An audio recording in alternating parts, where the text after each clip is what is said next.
Hello. Mr. Mitchell, you mentioned about you being against all sorts of phobias, which is very welcome. So you talked about Islamophobia, Hinduphobia, and anti-Semitism. My question is, in your constituency, how would you ensure that these communal violence, these religious violence, do not take place? Because what happened in Leicester has actually become a cause of concern for the entire Hindu community in Sutton, and that was the reason why we got together. We set up Sutton Hindu Association. So this is not just like a question for Hindu community, but it is a general question. How would you ensure that, there is a proper, the safety of the community is being ensured in your constituency? Good questions. So, I was going to say it worked for you, but it wouldn't work for me. I didn't know why. But it seems to have come back again. So the first thing I would do is I would not allow the police station to close. And what has happened in Sutton is that a Labour police commissioner has decided to close the police station in Tory areas, namely Sutton Coldfield and Solihull. I am quite clear that a town of 100,000 souls, which is what the Royal Town of Sutton Coldfield is, should have a properly full-service, fully equipped police station. I've never been in any doubt about that. I've campaigned consistently to stop the closure.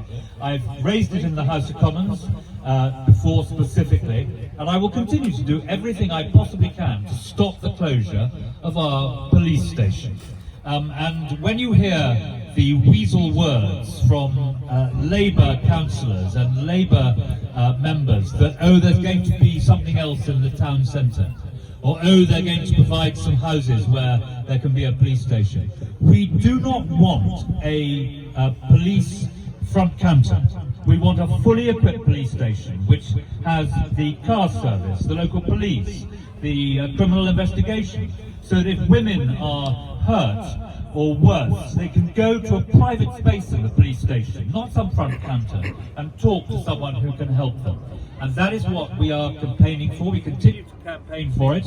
Andy Street, who sadly was not re-elected, and he missed by such a tiny amount. Many people have said to me, we didn't turn out to vote for Andy Street and he just lost. We're definitely turning out for you, because we don't want Sutton Coldfield to lose another champion. And the person who replaced Andy Street,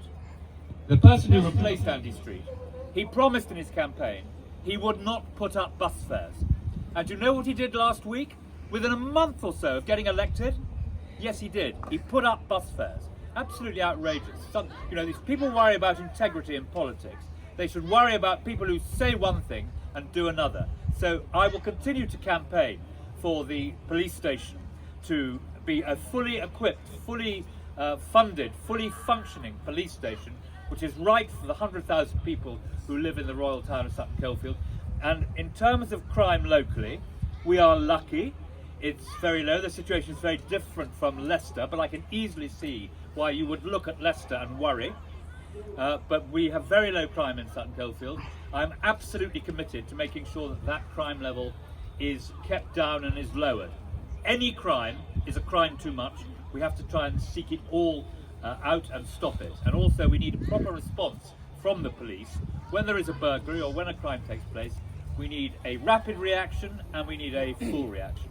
And I'm very lucky because I have on my staff in Sutton Coldfield a former police officer who helps me with what I do, and he's a very valuable source of advice from time to time in many of these police and criminal matters. Thank you very much.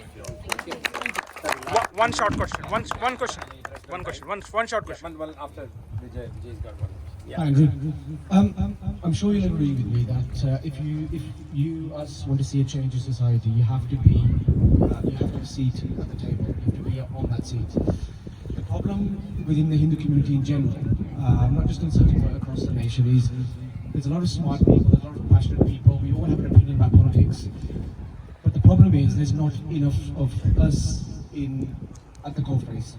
Obviously, it sounds like we've got an ally in yourself. We've got our friends like Nitesh and Goodwin who are involved in politics in certain shape or form. What can you and the Tory party do to help and encourage, in Sutton specifically, to bring forward, in particular the youth in our society, to be active in politics, especially at local level? Well, I will always do everything I can to support that. I have one of my councillors, Dr. Nitish Raj, who is an absolutely brilliant councillor, and I think he's very good too at reaching into the community. Gurmeet here, who's very involved in politics and a very strong supporter of mine and of Andy Street's. You know, we want people to come forward, and often when they have a bit of encouragement, a few will come forward and then more will come forward. And so I will listen to any ideas that you have for doing that, and I will work closely with Gurmeet and Nitish and anyone else who wants to be part of that effort to deliver the very worthwhile results which you've just identified. Thank you. One last. Hi Andrew. So I will not take very long, a simple question. We have been seeing consistently in last 1 or 2 years, maybe one by one councils are getting bankrupt. And what is that we can do to make this stop happening? And because this is just not a profit-making, councils are paid council tax and it's been increasing every year, 20% increase this year. And what can we do? What can you do to make sure that this is frozen, it's not going up, if it has been gone very badly? And what can you do to control this? Thank you. Well, it is true that there are 4 or 5 councils who have effectively gone bust, of which the largest by some way is Birmingham. But in all those cases, they're virtually all Labour, but not all of them, virtually all Labour. I assert that it is mismanagement and incompetence which has got them into that position. And you don't have to take my word for it as a wicked Tory. You take what the Labour Party say. The Labour Party's Improvement Board in May last year said that the problems in Birmingham were made in Birmingham by Birmingham Council, under Labour control. And the GMP union, no friend of the government, no friend of the Conservatives, they made exactly the same point. So this is a Labour problem in Birmingham from which we are all suffering. And the truth is, you know, to govern is to choose. There's money needed for defence because of what is happening in Ukraine. There's money needed for all manner of things. We want to support a whole series of issues, whether it's education, the health service, defence, the community. All these things cost money, and money is finite, it's not infinite. And what you're going to see now is a Labour Party, if they get into government on Friday, who will increase tax. I've been saying on the media this week, there's an old saying, dogs bark, cats meow, and Labour puts up taxes.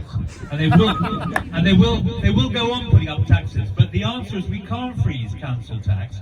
We can try and protect from the worst excesses of the rise, which is what the Tories have done by capping it off. But you will have heard last week that when Keir Starmer was asked to rule out a re-evaluation of council taxes, he refused to give any commitment. And I hope you will note that comment when you consider how to vote on Thursday. Thank you. Thank you. Okay, one last question now. I know, Andrew, you are running late, but as you're aware, we are Hindus and we like to celebrate our own festivals in a grand manner. We as Hindus, if we support you, the Conservatives, how the Conservatives can support us to hire the Sutton Park for our own celebrations here? Would you please enlighten us? Great question.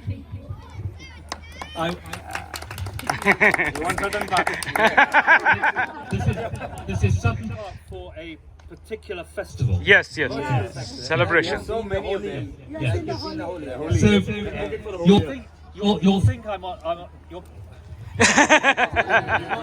you'll think I'm on a one-track mind, but Sutton Park is one of my 4 objectives for 2028. The first one is the rebuilding of the town centre. It's well on the way. I've got £25 million of central government money to support infrastructure, £10 million to support the rebuilding of the Grace Church Centre.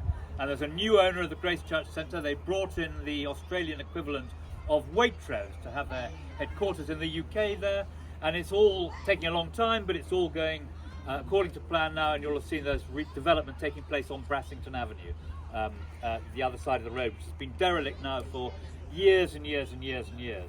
Secondly, I've managed to find £8.5 million from the government to redo the cottage hospital, our cottage hospital, to make sure that it's a really good centre and hub for older folk, so they can stay in their own homes, not need institutional care, and rely on that support. I've managed to find £1 million for the town hall, which will become an amazing arts and crafts and entertainment and educational sector, and we've got £1 million for that. My fourth objective is the park, and I'm afraid once again, because of the disgraceful behaviour of Labour Birmingham, the thing is massively delayed. And 3 years ago I agreed with the then leader of Birmingham City Council that we would seek to set up a trust to run Sutton Park.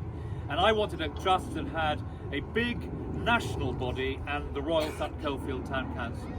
And the leader of the Birmingham City Council, he said it would be better to have a three-legged trust. I don't think we would agree to that. So, in order to get everyone on board, we agreed that there would be a trust running the park, which would be Birmingham City Council, the Royal Sutton Coldfield Town Council, and a national body with expertise and money. And do you know what happened? Quietly, having said that to me, the council Labour members told the officers not to do any work on this. And so now, at this point, very little progress has been made. And do you know what they're doing? As well as neglecting our park and taking the Rangers support out to send it elsewhere in Birmingham, they want to impose parking charges on our park and spend the money in Birmingham. It's absolutely outrageous. And I went to see the Chief Commissioner, Max Keller, who is the man who's been put in to lead the commissioners to try and sort out this Labour mess in Birmingham. I've been to see him and I've said to him, we have a plan, because the Royal Sutton Coldfield Town Council, a good Tory administration, which has never put up its precept over 6 years, so the opposite of Labour. They've got a plan, they know how it will work, they've set up this trust, we get money into the park, and I bypassed the Labour leadership of Birmingham City Council, and I've gone to Max Keller and said, we want to talk to you about this trust taking over the park. Now, if we do that, we will have the ability to set our own rules. And one of the first things I will be asking is, if the Hindu community want to hold a great festival here, let's do it, and let's show others who want to hold a great festival how it's done. Great. And one more thing.